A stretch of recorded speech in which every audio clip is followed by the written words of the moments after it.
পৰ্বতাৰোহী। আজন্ম পৰ্বতাৰোহী মই। সুউচ্চ শৃংগই প্ৰশ্ন কৰিলে মোক, কিয় এই আৰোহণ? বিজয় অভিযান নে ৰহস্য সন্ধান? কলো মই, সেইবোৰ একো নহয়। তোমাৰ গাত নিৰ্মোহতাৰ তুষাৰ আচ্ছাদন, ঢাকি থৈছা প্ৰত্যাশাৰ সেউজ বিস্তাৰণ। সেয়ে লৈ আহিছো সংকোচৰ হিম গলোৱা অনুভৱৰ অগণি কুঠাৰ। শিলৰ শিপাৰ সন্ধানত মোৰ ধাপে ধাপে উত্তৰণ।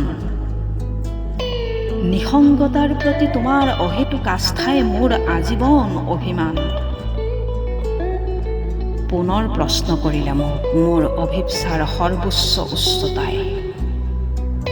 খ্যাতিৰে আকাশ বিদীৰ্ণ কৰা বাচৱবনীয়া শৃংগ শ্ৰেণী চেৰাই কিয় মইহে তোমাৰ চকুত পৰিলো? অকপতে এক স্বীকাৰোক্তি জনান্তিকে দি থলো। মোৰ লক্ষ্য তুমি নাছিলা। মূৰ তুলি ঈশ্বৰলৈ চাওঁতেহে একমাত্ৰ তোমাক দেখিলো।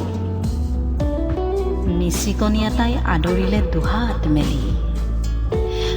আহা উদযাপন কৰো জীৱন আত্মপ্ৰতাৰণাৰ উৰণি তুলি।